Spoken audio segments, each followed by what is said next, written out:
O Senhor dos Exércitos está conosco. O Deus de Jacó é o nosso refúgio. Vinde, contemplai as obras do Senhor, que assolações efetuou na terra. Salmo capítulo 46, o verso 7 e o verso 8. É com essa porção da Bíblia que nós começamos o dia de hoje, nos colocando nas mãos do Senhor, tendo a certeza que Ele está ao nosso lado para lutar as nossas batalhas. É por isso que a palavra de Deus no Salmo 46, o verso 7 e o verso 8 fala: o Senhor dos Exércitos está conosco, o Deus de Jacó, Ele é o nosso refúgio. É nele que nós nos refugiamos, é nele que nós confiamos e colocamos nas suas mãos todos os nossos problemas, as nossas lutas e as nossas dificuldades, tendo a certeza que Ele vai lutar as nossas batalhas, as nossas lutas, e Ele mesmo vai nos conceder a vitória. É a razão pela qual a cada manhã nós nos levantamos. É a razão pela qual a cada dia nós nos encontramos aqui. É a nossa primeira audiência, é o nosso primeiro compromisso, é a nossa primeira responsabilidade.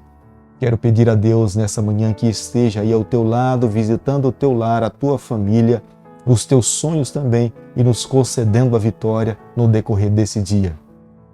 Você sabe perfeitamente que a razão deste canal é estudarmos um capítulo da Palavra de Deus a cada manhã. É o nosso primeiro compromisso. Por isso que nesse momento eu quero convidá-lo a ter nas mãos a Palavra de Deus, o livro de Levíticos, capítulo 8, o verso 2 e o verso 3. Toma Arão e seus filhos e as vestes, o óleo da unção, como também o novilho da oferta pelo pecado, e os 2 carneiros, e o cesto dos pães asmos, e ajunta toda a congregação à porta da tenda da congregação. Este nome Arão, tenho certeza que você já se lembra ou já se deparou com ele dentro da palavra de Deus. Um dos momentos que me vem à memória o nome de Arão é quando Moisés subiu ao Monte Sinai para receber de Deus a lei dos 10 mandamentos. Enquanto Moisés estava recebendo de Deus a lei dos 10 mandamentos, no pé do monte estava Arão com toda a nação de Israel. A nação de Israel estava recém-saída do Egito. As suas lembranças eram dos deuses do Egito, e eles, temendo o que poderia acontecer dali para diante, eles foram até Arão e pediram para que Arão pudesse fazer um bezerro de ouro. Arão não resistiu ao pedido do povo e construiu um bezerro de ouro. E quando Moisés, após 40 dias, estava descendo do monte Sinai, se depara no pé do monte a nação de Israel encurvada diante de um bezerro de ouro. Arão, na verdade, cometeu uma falha contra o Senhor. Naquele dia, cerca de 3.000 pessoas perderam as suas vidas por causa da liderança de Arão. Mas veja que Deus não leva em conta os erros do passado, porque aqui agora, no capítulo 8, Deus estava separando Arão e a sua família para serem sacerdotes, trabalharem para ele diariamente dentro do sistema de sacrifícios que acontecia dentro do santuário. Deus estava consagrando Arão e a sua família e os levitas para que pudesse lhe servir dentro do santuário diante da nação de Israel. Mas vale a pena ressaltar uma coisa: Deus não tinha ignorado o pecado de Arão. Aqui, nesta cerimônia de consagração, Deus estava erradicando o pecado do coração de Arão para que ele pudesse ter condições de se apresentar diante de Deus e não fosse consumido. Nós precisamos entender que para Deus o pecado é algo gravíssimo. Eis a razão da instituição do sistema de sacerdócio dentro do santuário terrestre. Os seres humanos não poderiam se apresentar diante de Deus, mas para que eles tivessem condições de se apresentar diante de Deus, era necessário que o sacerdote intercedesse diante de Deus, diante da nação, para que eles pudessem ser aceitos diante do Senhor. Apesar de todos os homens da tribo de Levi terem sido consagrados para trabalhar e servir a Deus dentro do santuário, somente Arão e os seus filhos foram consagrados como sacerdotes para que pudessem servir a Deus também dentro do santuário. Era uma responsabilidade exclusiva. Somente eles poderiam ministrar diretamente diante de Deus. Eles mesmos teriam que oferecer sacrifícios em prol deles mesmos para que pudessem estar limpos e poderem se apresentar diante do Senhor. O próprio Deus pediu a Moisés que lavassem os seus corpos antes dele poderem servir dentro do sistema de sacerdócio. O próprio Deus pediu a Moisés que fizesse a unção como representando o Espírito Santo. O próprio Deus pediu a Moisés que colocasse vestes de sacerdotes separados para esse ofício exclusivos. Eles teriam sob o seu peito as duas pedras Urim e Turim. Era uma pedra que designava a vontade de Deus quando alguém ia consultar a respeito do que eles deveriam fazer da vida. É quando um rei teria uma batalha para lutar e eles queriam saber de Deus se eles deveriam ir ou não. Eles consultavam o sacerdote e Deus respondia. Quando o Urim tinha uma auréola ao seu redor iluminando, era Deus dizendo sim. Quando Tumim aparecia como se tivesse embaçada, era Deus falando para a nação de Israel que eles não deveriam ir para essa batalha. O mesmo Arão que um dia com as suas mãos consentiu com uma nação para construir um bezerro de ouro e levar uma nação a se curvar diante de bezerro de ouro, Arão teve que colocar a sua mão sobre a cabeça de um touro, ver esse touro morrendo, derramando o seu sangue. Ele deveria confessar o seu pecado. E mais 2 carneiros nesse dia foram sacrificados para Deus. Depois ele deveria pegar uma porção do sangue e com o seu próprio dedo aspergir nos 4 cantos do altar de holocaustos, apresentando-se diante de Deus, para que Deus pudesse oferecer o perdão pelos seus pecados e ele tivesse condições de ministrar diante do Senhor.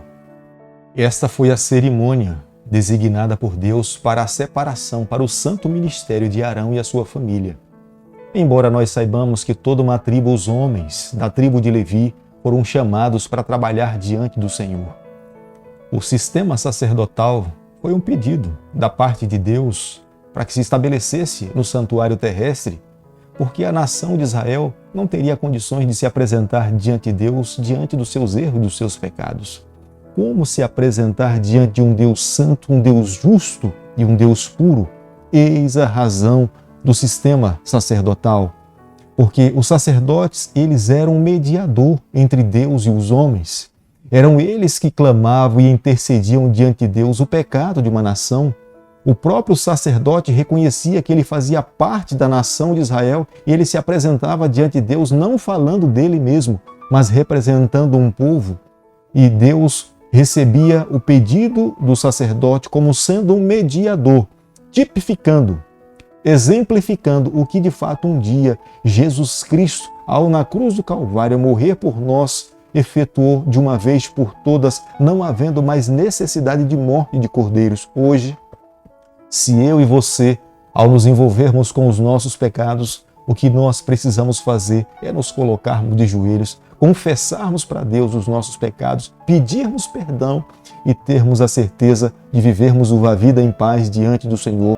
Deus requeria a consagração do sacerdócio terrestre, porque somente eles poderiam ministrar diante do Senhor. A tribo de Levi e os homens foram separados para servir diante de Deus, mas somente o sumo sacerdote, no dia da expiação, ele poderia entrar no lugar santíssimo para fazer expiação por toda uma nação. O sumo sacerdote, ele representava o papel de Jesus Cristo. Jesus Cristo, hoje, ele intercede por cada um de nós. Nós só teremos oportunidade de um dia nos apresentarmos diante de Deus mediante o que Jesus Cristo fez por nós na cruz do Calvário. Eis a razão de nós entendermos uma coisa, amigo: a gravidade do pecado. Nós podemos, nos dias de hoje, diante de tantas informações que temos recebido, entendermos que o pecado, de repente, não tenha tanto valor para nós.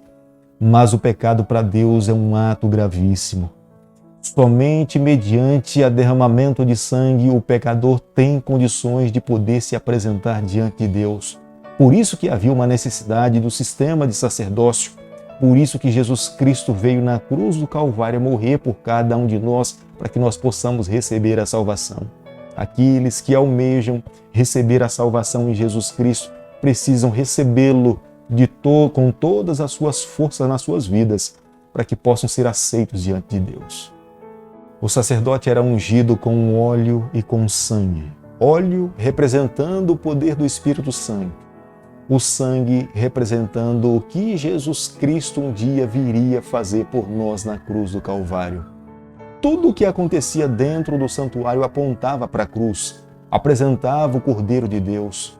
Eu acredito que hoje o nosso coração precisa ter um sentimento de gratidão, atitudes de gratidão, palavras de reconhecimento, porque somente através de Jesus Cristo é que nós podemos receber a vida eterna. Eliminar o pecado não é coisa simples. O pecado é um ato gravíssimo diante de Deus. Mas aqueles que querem ser purificados diante do Senhor precisam pedir a Ele que elimine o pecado por completo. Eis a razão porque muitas pessoas não querem viver uma vida santa, porque não querem se separar do pecado. Mas aqueles que querem viver uma vida santa no Senhor precisam clamar a Ele diariamente forças vindas do céu, através do poder do Espírito Santo, para que nós possamos vencer o maligno e o poder do pecado sobre a nossa vida. É impossível alguém viver uma vida vitoriosa longe do Senhor. É impossível alguém alcançar a vitória em Cristo, a vitória sobre o pecado longe de Cristo, sem o poder do Espírito Santo na vida. Por isso que a cada manhã nós somos chamados a renovarmos as nossas forças diante do Senhor, abrindo o nosso coração, confessando as nossas falhas, estudando a sua palavra e permitindo que a mesma conduza a nossa trajetória. Meu amigo, se esse é o teu desejo, se essa é a tua vontade, eu quero nessa manhã me unir a você para que nós juntos possamos clamar a Deus, pedindo a Ele forças para que nós possamos a cada dia viver uma vida vitoriosa no Senhor. Querido Pai, nas tuas mãos nessa manhã nós nos colocamos, nós confessamos as nossas falhas, nós permitimos que o teu poder transforme a nossa vida. Nos ajude a cada dia a vivermos uma vida vitoriosa. Nós oramos, nós pedimos e o fazemos em nome de Jesus. Que o Senhor te abençoe e te guarde. Que Ele faça resplandecer o seu rosto sobre você. Que Ele tenha misericórdia de você. Que sobre você, nessa manhã, Ele levante o seu rosto e conceda a sua paz em nome de Jesus. Amém.